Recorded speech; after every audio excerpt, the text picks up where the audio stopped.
Hello बच्चों, तो second year का नया सब्जेक्ट फार्माकोलॉजी है ना।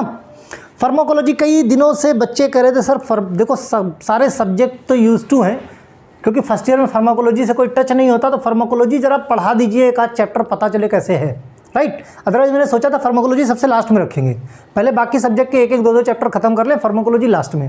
लेकिन बच्चों के मैसेज पे मैसेज, सर फार्माकोलॉजी और बायोकेमिस्ट्री, इन दो में बड़ा क्रेज़ था। दोनों काफ़ी कुछ सिमिलर भी हैं एक दूसरे से।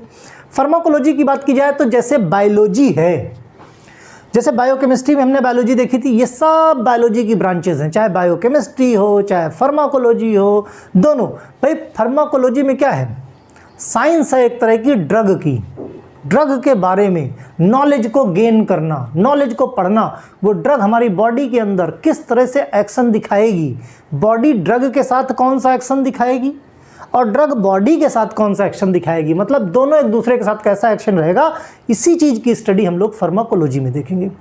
सामने आपके क्या लगा हुआ है, सामने लगा हुआ है सिलेबस। बच्चों को बहुत ज़्यादा देखो, इसमें क्या करेंगे, जैसे ये पहली यूनिट है, राइट, ये यूनिट ख़त्म कर लेंगे, उसके बाद नेक्स्ट यूनिट का चैप्टर हम जो है क्या करेंगे, सिलेबस लगा देंगे। तो उससे क्या है कि आपको एक बार सिलेबस में भी, हाँ, तो इस टॉपिक की अगर हम बात करें, जनरल फार्माकोलॉजी में क्या पढ़ेंगे, इंट्रोडक्शन पढ़ेंगे, स्कोप पढ़ेंगे, scope of pharmacology, various route of drug administration, advantage disadvantage, ADME drug का एब्जॉर्प्शन पढ़ेंगे, बायो अवेलेबिलिटी पढ़ेंगे, डी फॉर डिस्ट्रीब्यूशन। भाई सिंपल सी चीज़ है, फार्माकोकाइनेटिक्स, फार्माकोडायनेमिक्स। फार्माकोकाइनेटिक्स में क्या आपका आ जाएगा, आपका आएगा ADME, क्या है, एब्जॉर्प्शन, डिस्ट्रीब्यूशन, मेटाबॉलिज्म और एक्सक्रीशन। ये कंप्लीट आ जाएगा किसमें, आपका ADME में। फिर किस तरह से बॉडी एक्शन दिखाएगी, वो आ जाएगा फार्माकोडायनेमिक्स में। किस रूट से दिया जाएगा, वो रूट ऑफ एडमिनिस्ट्रेशन में आ जाएगा। रूट ऑफ एडमिनिस्ट्रेशन ही डिसाइड करता है, या ADME डिसाइड करता है कि बायो अवेलेबिलिटी कितनी होगी।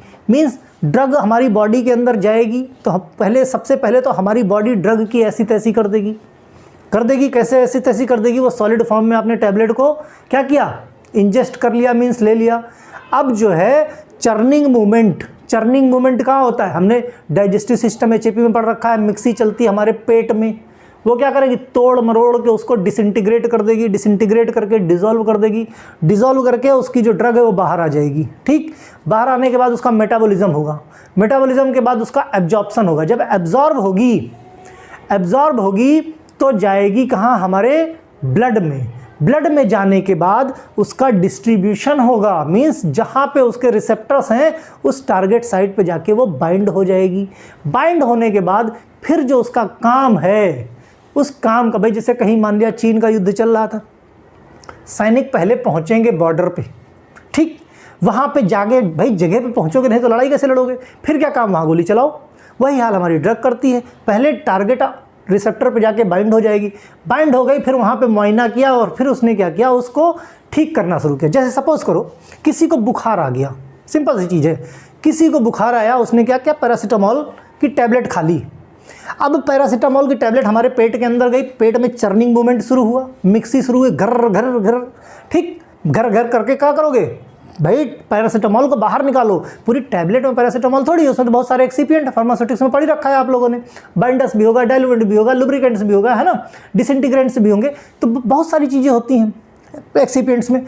अब उसमें से मेन ड्रग को बाहर निकालो, बाहर निकाल के लाए, फिर क्या करेंगे, वो जाएगा कॉक्स रिसेप्टर पे बाइंड करेगा। किस पे, कॉक्स रिसेप्टर पे बाइंड करेगा। कॉक्स रिसेप्टर पे बाइंड करने के बाद वो क्या करेगा, टेम्परेचर को डाउन कर देगा, मीन्स बुखार उतर जाएगा। ये किस में हम लोगों ने पढ़ा है, केमिस्ट्री में, NSAID, non steroidal anti inflammatory disease, याद करो ड्रग्स, है ना, पढ़ा कि नहीं पढ़ा, जहाँ पे कॉक्स इनहिबिटर, कॉक्स और लॉक्स का हमने बाकायदे मैकेनिज्म ऑफ एक्शन बताया था। तो इस तरह से करके ड्रग ने क्या किया, पहले बॉडी ने ड्रग के साथ क्या किया, उसकी चर्निंग कर ली, दवा को बाहर निकाला, और जब रिसेप्टर डिस्ट्रीब्यूट मीन्स ब्लड में पहुँच गया, फिर अब ड्रग बॉडी के साथ क्या कर रहा है, वो रिसेप्टर पे बाइंड हुआ, जाके कॉक्स रिसेप्टर पे क्या किया, उसको उसके साथ बाइंड होके inhibit means further inflammatory mediators के रिलीज़ को उसने रोक दिया, जिससे कि बुखार उतर गया, राइट। तो ये सब चीज़ें हम लोग पढ़ेंगे फार्माकोलॉजी में। इंट्रोडक्शन, सबसे पहले बात करते हैं introduction and scope of pharmacology. Pharmacology है क्या? बेसिकली ये ब्रांच है बायोलॉजी की जो बेसिकली कंसर्न है study of drug action. Drug action कैसे स्टडी होगी? इसमें क्या है? Science of drug derived from 2 Greek word. एक है फार्माकॉन, ये आईयूपी उसमें पूछा जाता है एमसीक्यू में। फार्माकॉन मीन्स ड्रग, और लोगोस फार्माकोलॉजी है ना, तो फार्माकॉन प्लस लोगोस। लोगोस मतलब साइंस या नॉलेज, यानी साइंस ऑफ ड्रग या ड्रग के बारे में नॉलेज रखना। जैसे कल एक बच्चे ने पूछा था कि सर हम लोग फार्मासिस्ट के बाद DRX लगा सकते हैं क्या? आप लोग भी बहुत सारे फेसबुक पे लगाए बैठे हो DRX। देखो, एज पर PCI ने किसी भी ऐसे सिंबल को मान्यता नहीं दी है कि आप फार्मासिस्ट के अलावा कुछ लगा सको। डॉक्टर, DRX जो लगाना लगाओ। DRX का सिंपल सा मतलब होता है ड्रग के बारे में नॉलेज रखने वाला, ठीक। तो जब आप रजिस्टर्ड फार्मासिस्ट हो जाते हो तो यूजुअली लोग DRX लगा लेते हैं। क्यों? क्योंकि माना जाता है कि फार्मासिस्ट के बाद के पास ड्रग का नॉलेज होता है। बट PCI ने ऐसे किसी भी चीज़ को अप्रूवल नहीं दिया है अब तक, ठीक। तो फार्माकोलॉजी क्या हो गया? Pharmacon and logos means drug and drug की साइंस को हम पढ़ेंगे। तो और क्या है? Study of action of drug on living system. Drug का जो लिविंग सिस्टम पे एक्शन है, नॉन लिविंग के पे एक्शन थोड़ी देखने जाएंगे, जो लिविंग सिस्टम पे एक्शन है उसको पढ़ेंगे हम लोग। इंक्लूड क्या है? Physical chemical property of biochemical and physiochemical effect, mechanism of effect, therapeutic use, adverse drug reaction. इसमें क्या क्या इंक्लूड है? ड्रग की प्रॉपर्टी, ठीक, चाहे केमिकल प्रॉपर्टी हो, चाहे फिजिकल प्रॉपर्टी, चाहे बायोकेमिकल प्रॉपर्टी। मीन्स हमारी बॉडी के अंदर गया कोई एंजाइम को किस तरह से अफेक्ट करता है, किस तरह से इम्पैक्ट करता है, उन सब चीज़ों के मीन्स उस एंजाइम को बढ़ा देगा, उस एंजाइम को रोक देगा, किस तरह से बायोकेमिकली ये हमारी बॉडी में किस तरह का मैकेनिज्म ऑफ एक्शन दिखाएगा, मैकेनिज्म ऑफ एक्शन का किस तरह से उसका थेरेपेटिक यूज़ मतलब दवा किस तरह ट्रीटमेंट करेगा। और कहीं अगर डोज इधर उधर हो गई तो एडवर्स ड्रग रिएक्शन भी हो सकती है, मींस टॉक्सिसिटी जिसे बोलते हैं।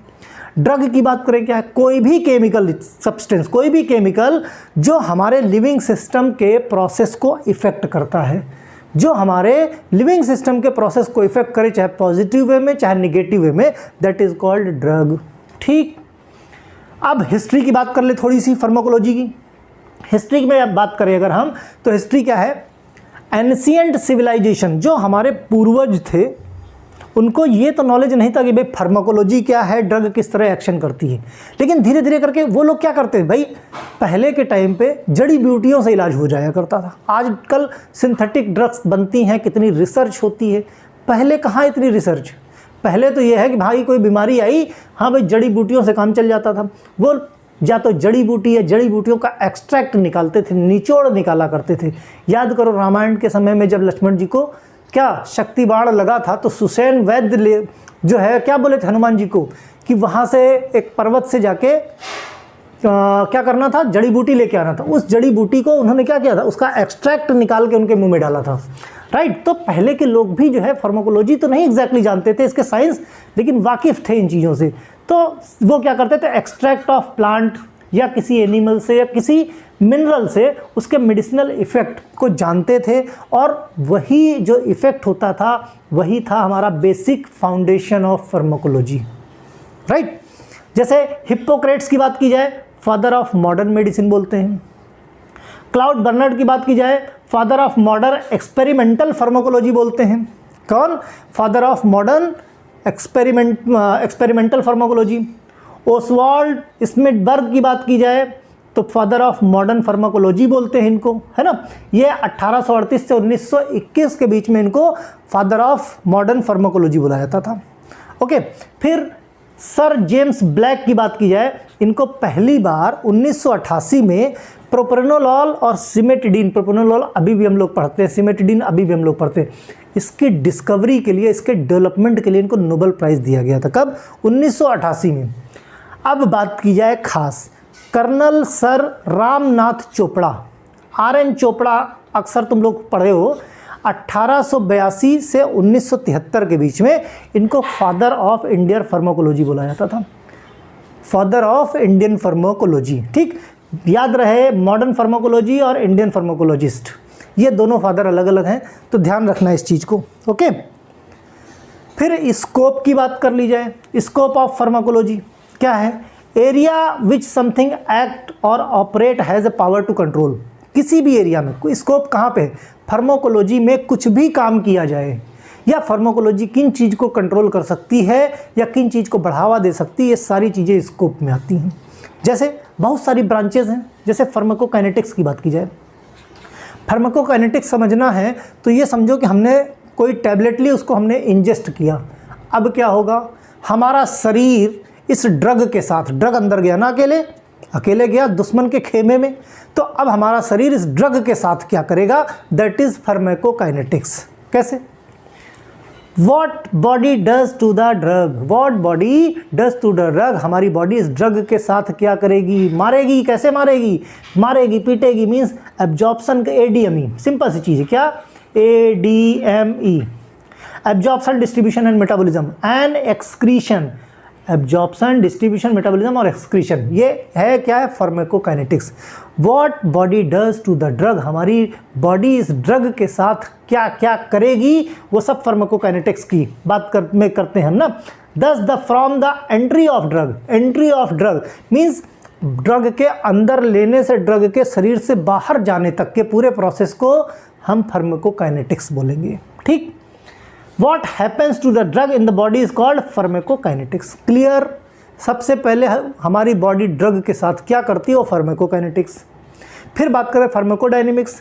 अब जब एब्जॉर्ब हो गई, सिस्टमिक सर्कुलेशन में चली गई, तो अब ड्रग हमारी बॉडी के साथ क्या करेगी? मीन्स अब उसको ताकत मिल गई ना। अब हमारा ड्रग जो है हमारी बॉडी के साथ क्या करेगी? That is called pharmacodynamics. Means what drug does to the body, drug हमारी बॉडी के साथ क्या करेगी? That is pharmacodynamics. It deals with the biological and therapeutic effect. क्या करेगी भाई? जिस चीज़ के लिए दवा दी गई है वो रिसेप्टर के साथ बाइंड होगी, बाइंड होने के बाद अपना थेरेपेटिक इफेक्ट दिखाएगी, राइट, इंक्लूडिंग जिसको क्या बोलेंगे हम? Mechanism of action. क्या बोलेंगे? Mechanism of action. How drug does not have a single impact but rather than range. में देखो क्या है, कोई भी ड्रग लेते हैं उसका कोई सिंगल इम्पैक्ट नहीं, बहुत सारे इम्पैक्ट होते हैं।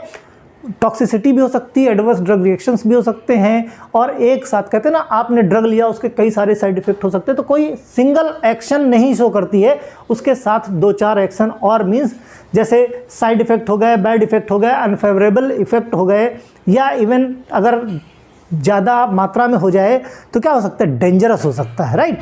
तो वेरियस फार्माकोलॉजिकल इफेक्ट दिखाता है। The drug use to clinical practice should be maximum therapeutic effectiveness. जो क्लिनिकल प्रैक्टिस के लिए इस्तेमाल की जाती है वहाँ पे हम maximum therapeutic effectiveness and least toxicity. Basically जब भी कभी कोई ड्रग की डिस्कवरी की गई, जैसे अभी इन्वेंशन आपने रिसेंटली कोविशील्ड वगैरह की वैक्सीन का देखा, तो वहाँ पे जब क्लिनिकल ट्रायल्स लिए जाते हैं तो वहाँ पे ध्यान क्या रखा जाता है कि ड्रग की इफेक्टिवनेस ज़्यादा हो और ड्रग की टॉक्सिसिटी कम हो। यही बेसिक प्रिंसिपल होना चाहिए कि असर दवा का ज़्यादा हो और नुकसान कम हो। Express the safety of drug called therapeutic index, इसी को बोलते हैं थेरेपेटिक इंडेक्स। सिंपल सी बात करें थेरेपेटिक इंडेक्स की, dose of drug which produce the standard effect of 50% if the individual with in the population is called median dose. Depending on the stated effect it can be designed the ED50 effective dose, LD50 lethal dose.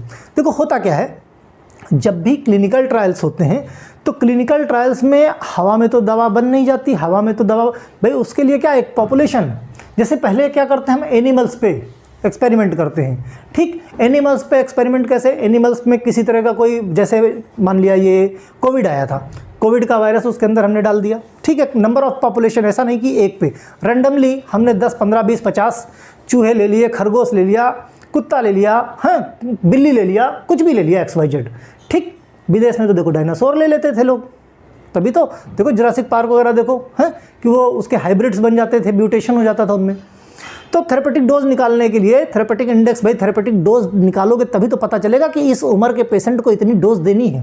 भाई Covishield में एक vial था, एक vial में 3 लोगों को लगा रहे थे, देखा होगा आप लोगों ने, है ना।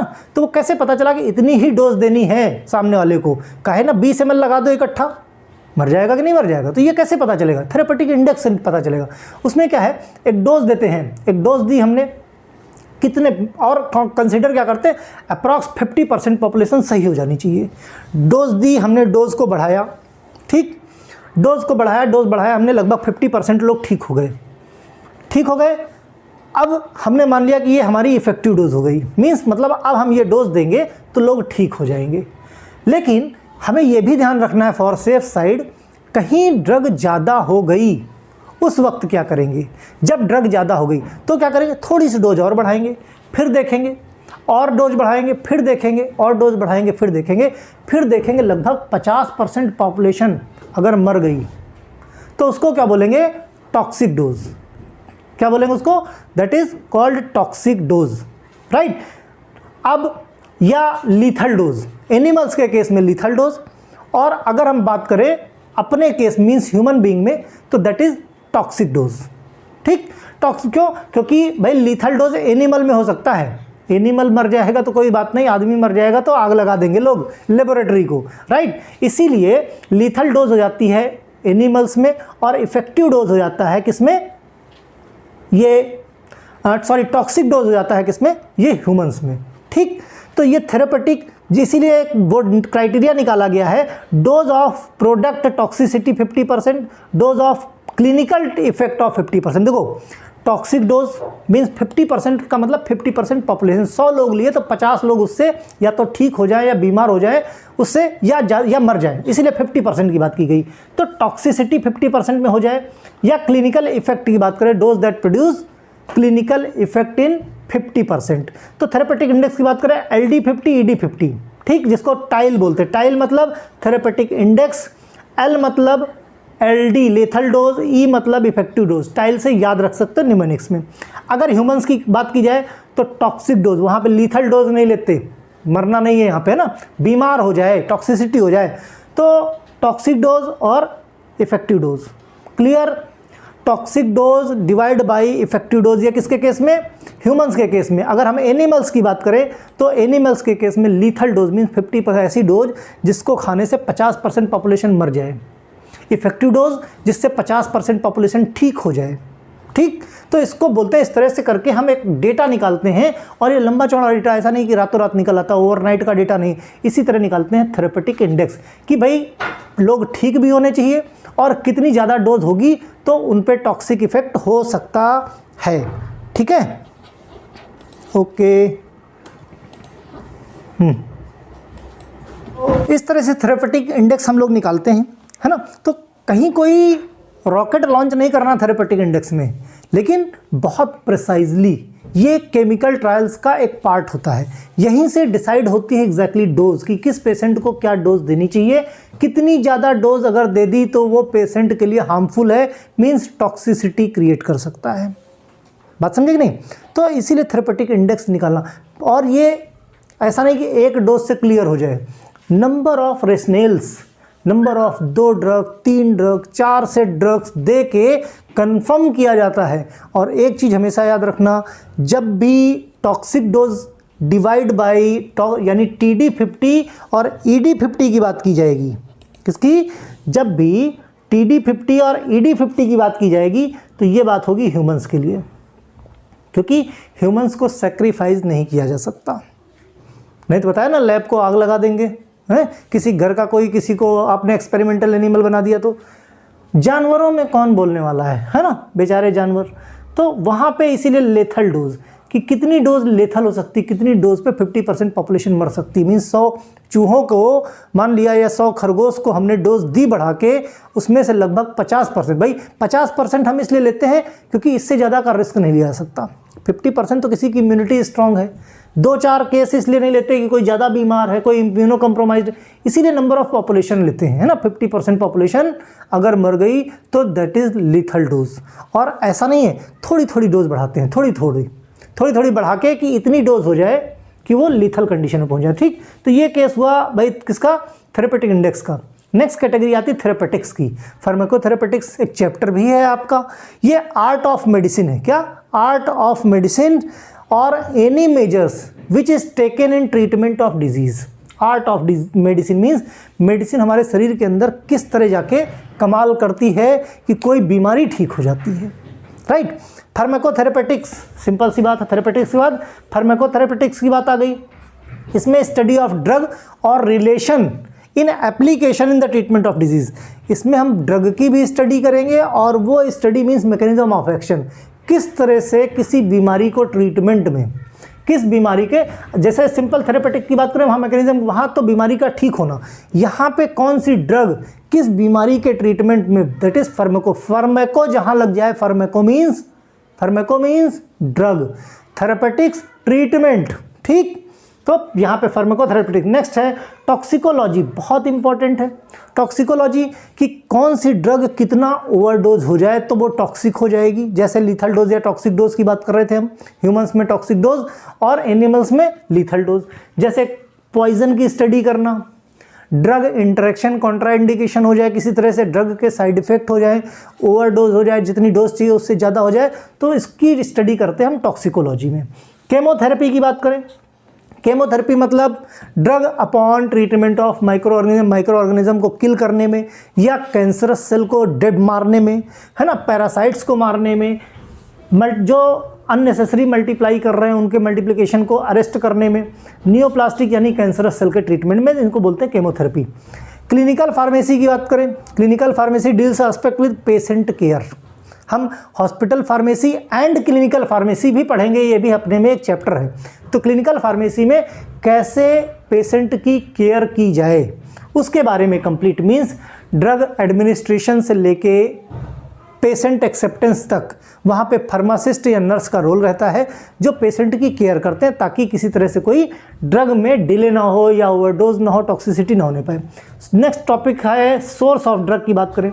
Source of drug means drug कहाँ से मिलती है। पहले के टाइम पे एनिमल, प्लांट, मिनरल्स वगैरह, रॉक सॉल्ट वगैरह से ना नेचुरल सोर्सेज।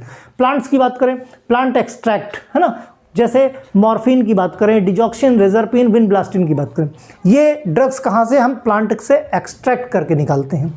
एनिमल्स की बात करें, एनिमल्स के केस में बहुत सारे हार्मोन्स हैं जो ग्लैंड्स के सिक्रीशंस, जैसे हम क्या करते हैं, जैसे इंसुलिन, हेपेरिन, थायराइड एक्सट्रैक्ट, ये सब कहाँ से हमको मिलते हैं, ये मिलते हैं हमको एनिमल्स से। मिनरल्स की बात करें, मिनरल्स में बहुत सारे ऐसे मेडिसिनल एजेंट हैं जैसे लिक्विड पैराफिन, मैग्नीशियम सल्फेट और कैओलिन, ये हम मिनरल से एक्सट्रैक्ट करते हैं, राइट। सिंथेटिक की बात करें, बहुत सारी ऐसी ड्रग है जो लैब में सिंथेसाइज की जाती हैं।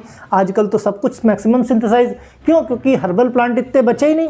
Variety of drug are made up of synthetically, सबसे ज़्यादा, जैसे एस्प्रिन, सल्फोनामाइड, कॉर्टिकोस्टेरॉइड्स, है ना, number of hypertensive, number of sedative hypnotics, number of tranquillisers, number of anti tubercular drug, सब क्या मैक्सिमम सिंथेटिक हो गया है। माइक्रो ऑर्गेनिजम्स की बात की जाए, बहुत सारी ऐसी ड्रग्स हैं जो माइक्रो ऑर्गेनिज्म को फर्मेंट करके, जैसे एंडोटॉक्सिन वगैरह, टॉक्सिन सीरा हमने क्या है पिछले साल सोशल फार्मेसी में पढ़ाया था, किस तरह से सीरा बनाते हैं, किस तरह से लाइव एटेन्यूएटेड ड्रग्स बनाते हैं, किस तरह से हम टॉक्सॉइड से बनाते हैं, राइट। तो फर्मेंट करके माइक्रो ऑर्गेनिज्म से हम बहुत सारी ड्रग्स बनाते हैं, जैसे पेनिसिलिन हो गया, रिफेम्पिसिन हो गया, है, बहुत सारी इम्यूनोलॉजिकल वैक्सीन्स हो गई जो बनाते हैं किससे, माइक्रो ऑर्गेनिज्म से। नेक्स्ट बात करें क्लासिफिकेशन ऑफ ड्रग की। क्लासिफिकेशन ऑफ ड्रग कई बेसिस पे किया गया, जैसे based on site of action, किस साइट पे जाके एक्ट करता है। जैसे अगर लूप डायूरेटिक्स की बात की, जैसे फ्यूरोसेमाइड, ये लूप ऑफ हेनले पे जाके एक्ट करता है, वहाँ पे रीअब्जॉर्प्शन को क्या कर देता है, कम कर देता है, जिससे यूरिन फॉर्मेशन बढ़ जाए। क्यों, क्योंकि डायूरेटिक्स कैटेगरी का है, मीन्स यूरिन फॉर्मेशन को बढ़ाना है। बेस्ड ऑन केमिकल स्ट्रक्चर की बात करें तो केमिकल स्ट्रक्चर के बेस पे, जैसे ग्लाइकोसाइड्स हो गए, जैसे डिजॉक्सिन, स्टेरॉइड्स हो गए, कार्टिकोस्टेरॉइड्स हो गए, फ्लोरोक्विनोलिन्स हो गए, क्विनोलोन्स, मीन्स केमिकल स्ट्रक्चर में जो न्यूक्लियस है उसके बेस पे, जैसे हमने केमिस्ट्री में पढ़ा था। Based on some mechanism of action, इसके बेस पे भी हम क्लासिफिकेशन कर सकते हैं। किसी रिसेप्टर ब्लॉकर, जैसे receptor blocker, beta adreno receptor blockers की बात करें, जैसे प्रोप्रेनोलॉल है ना, बहुत सारे नंबर ऑफ। एंजाइम इनिबिटर की बात करें, जैंथीन ऑक्सीडेज इनिबिटर, जैसे एल्लोप्यूरिनॉल है। Acting through the ion channel की बात करें, अगर हम आयन चैनल, जैसे कैल्शियम चैनल ब्लॉकर हो गया, सोडियम चैनल ब्लॉकर हो गया, पोटेशियम चैनल ब्लॉकर हो गया, है ना, इस तरह के आयन चैनल ब्लॉकर के बेस पे, इसके बेस पे भी एक कैटेगरी की जा सकती है। फिर based on ionisation of drug चौथी कैटेगरी है। इसमें क्या करते हैं, इसमें वेरिएबल ड्रग्स किस पीएच पे जाके आयोनाइज होते हैं, बेसिकली डिपेंड करता है वहाँ का पीएच बेस पे। जैसे अनआयोनाइज लिपिड सॉल्युबल सब्सटेंस होते हैं, कुछ आयोनाइज लिपिड सॉल्युबल होते हैं, कुछ अनआयोनाइज होते हैं, कुछ वाटर सॉल्युबल। तो पीएच बहुत जो है मैटर करता है किसके बेस पे, तो आयोनाइजेशन एक कैटेगरी हो सकती है, इसके बेस पे भी क्लासीफाई किया जाता है।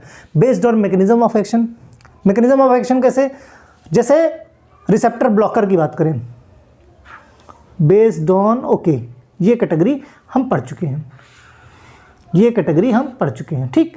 बेस्ड ऑन आयोनाइजेशन के बेस पे ये भी हम पढ़ चुके हैं, ठीक। Drug which use variable depending on the surrounding pH की बात करें।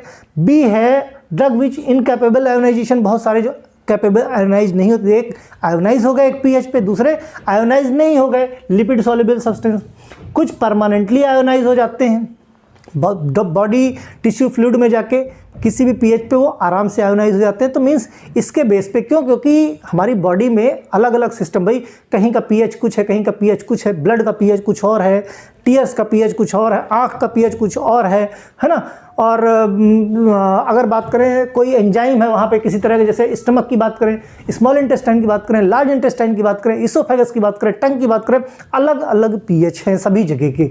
तो उन पीएच के बेस पे भी ड्रग जाके वहाँ आयोनाइज हो रही है, कोई ड्रग अनआयोनाइज हो रही है। ब्रेन की बात करें है ना, या जॉइंट्स की बात करें तो अलग अलग फ्लूइड है, उन फ्लूइड्स के अलग अलग पीएच होते हैं। वहाँ पे कहीं लिपिड सॉल्युबल चाहिए ड्रग, कहीं पे अदरवाइज क्या होगी, वो ड्रग सेलेक्टिव परमेबिलिटी की वजह से टारगेट ऑर्गन तक नहीं पहुंच पाएगी। तो ये भी एक कैटेगरी बनती है, इसीलिए ध्यान रखा जाता है कि कहाँ पे किस जगह पे वो ड्रग दी जानी है, कहाँ पे उसका रिसेप्टर है।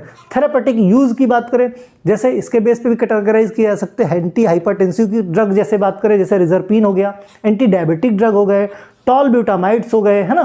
तो कुल मिला के इस तरह से ड्रग को कैटेगराइज किया जा सकता है। फिर नेचर ऑफ ड्रग की बात करें, नेचर मेजॉरिटी ऑफ ड्रग मैंने कहा आज की डेट में कैसी हैं, सिंथेटिक्स हैं। बहुत सारी ड्रग हैं जो प्लांट से एक्सट्रैक्ट की जाती है, जिनके फार्माकोलॉजिकल एक्शन बहुत ज़्यादा हैं, जो एक्टिव प्रिंसिपल होते हैं। जैसे अल्कोलॉइड की बात करें, एक्सट्रैक्ट किया जाता है मॉर्फिन, एट्रोपिन, इमेटिन से, राइट। ग्लाइकोसाइड की बात करें, स्ट्रोपैंथेन, डिजिटैलिस, ठीक। ऑयल्स की बात करें जिसमें फिक्स्ड ऑयल हो गए, जैसे castor oil, cod liver oil हो गए। वोलाटाइल ऑयल्स की बात करें, टर्पेंट ऑयल हो गए, क्लो ऑयल हो गया। रेजिन्स की बात करें, ओलियोगम रेजिन्स हो गया। गम की बात करें, अकेसिया, अगर, गम, ट्रैगाकैंथ हो गया। टैनिन्स की बात करें, कटेचू और टैनिक एसिड हो गया, ठीक। ड्रग्स फॉर्म, कुछ ड्रग्स होते हैं जो एनिमल ओरिजिन से मिलते हैं, उनके सिक्रीशन से मिलते हैं, जैसे इंसुलिन या सेक्स हार्मोन यानी स्टेरॉइड्स की बात करें, ठीक। ड्रग को कैटेगराइज किया गया दो कैटेगरी में, एक प्रिस्क्रिप्शन ड्रग और एक non prescription drug. Prescription drug जरूरी, मतलब प्रिस्क्रिप्शन जरूरी, इसका मतलब ये खतरनाक ड्रग है, मतलब किसी समझदार इंसान से सलाह ले लो तब उस रास्ते पे जाओ, नहीं तो खतरा है, ठीक। नॉन प्रिस्क्रिप्शन ड्रग बढ़िया गार्डन है, फर्स्ट क्लास, बच्चों भी घूमे जाके, मीन्स वहाँ कांटे भी नहीं मिलेंगे, सांप कीड़ा बिच्छी भी नहीं मिलेगा, कुछ नहीं, राइट। लेकिन प्रिस्क्रिप्शन ड्रग एक तरह से जंगल, घना जंगल, चाहे काला जादू हो, कहीं से सांप काट सकता है, कहीं शेर आ सकता है, कुछ भी आ सकता है, ठीक। मतलब खतरनाक, मीन्स सलाह ले लो। तो प्रिस्क्रिप्शन ड्रग, भाई कोई ड्रग लिया आदमी मर सकता है, कुछ भी हो सकता है। जैसे सेडेटिव हो गए, हिप्नोटिक्स हो गए, थोड़ी सी डोज बढ़ गई, आदमी स्वर्ग से धार लिया, राइट। एंटी डिप्रेसेंट हो गए, थोड़ी सी ड्रग बढ़ गई, कोमा में चला गया। एंटीबायोटिक हो गया, है ना। ट्रैंकुलाइजर्स हो गए। बहुत सारी ऐसी ड्रग्स हैं जो ड्रग खतरनाक होती हैं, उनकी टॉक्सिसिटी ऐसी होती है कि पेशेंट मर तक सकता है। तो ऐसी ड्रग्स को कैटेगरी में डाला गया है, किसमें, अंडर शेड्यूल एच। तो इसमें सारी की सारी ड्रग्स प्रिस्क्रिप्शन ड्रग होंगी, बिना डॉक्टर के प्रिस्क्रिप्शन के नहीं लेना। फिर नॉन प्रिस्क्रिप्शन ड्रग, जिनको बोलती हैं OTC medicine, over the counter, means किसी समझदार इंसान से पूछने की जरूरत नहीं है। ये ड्रग नॉर्मल लाइफ में आप अपने घर में रख सकते हो, किसी से पूछने की जरूरत नहीं, जब बुखार आए उठा के खा लो। मीन्स इन ड्रग का कोई खास टॉक्सिसिटी या साइड इफेक्ट नहीं, ये सेफेस्ट ड्रग मानी जाती। जैसे गैस बन गई, इनो पी लो, सर दर्द हो रहा, एस्प्रिन ले लो, बुखार आ गया, पैरासीटामोल ले लो, एसिडिटी हो गई, एंटासिड ले लो, गले में खराश हो गई, स्ट्रेप्सिल्स ले लो, राइट। तो ये कुछ ऐसी ड्रग्स हैं जिनके खास कोई साइड इफेक्ट या कोई खास टॉक्सिसिटी नहीं है, तो मतलब ये ले सकते हो, डॉक्टर के प्रिस्क्रिप्शन की नीड नहीं कि बुखार आए हर बार डॉक्टर के पास जाओ, डॉक्टर साहब खराश हो गए, स्ट्रेप्सिल्स दे दो, है ना, या गैस बन गई, इनो दे दो, एसिडिटी हो गई एंटासिड दे दो, ये अंडरस्टूड है। तो ऐसी दवाएं जो सेफ हों, जिनके कोई साइड इफेक्ट नहीं है, उनको ओटीसी मेडिसिन या नॉन प्रिस्क्रिप्शन ड्रग की कैटेगरी में डाला गया है। जो खतरनाक दवाएं होती हैं, जिनका थोड़ा भी ओवरडोज हो गया तो पेशेंट मर सकता है, कोमा में जा सकता है, उन सबको प्रिस्क्रिप्शन कैटेगरी में डाला गया है। ठीक, तो इस तरह से बात हुई कहे कि इस पहले लेसन की, और इसमें नेक्स्ट में हम लोग पढ़ेंगे रूट ऑफ एडमिनिस्ट्रेशन, उसके बाद पढ़ेंगे एब्जॉर्प्शन, फिर उसकी बायो अवेलेबिलिटी, फिर डिस्ट्रीब्यूशन पढ़ेंगे, मेटाबॉलिज्म पढ़ेंगे और एक्सक्रीशन पढ़ेंगे। मींस 2 से 3 लेक्चर और लगेंगे, छोटे छोटे से लेक्चर बनाए जाएंगे और ये टॉपिक पूरा ख़त्म कर दिया जाएगा। नहीं समझ में आया, कुछ और कॉन्सेप्ट क्लियर करने हैं तो कमेंट सेक्शन में लिखना, नेक्स्ट वीडियो में उसको क्लियर कर दिया जाएगा। Okay, bye.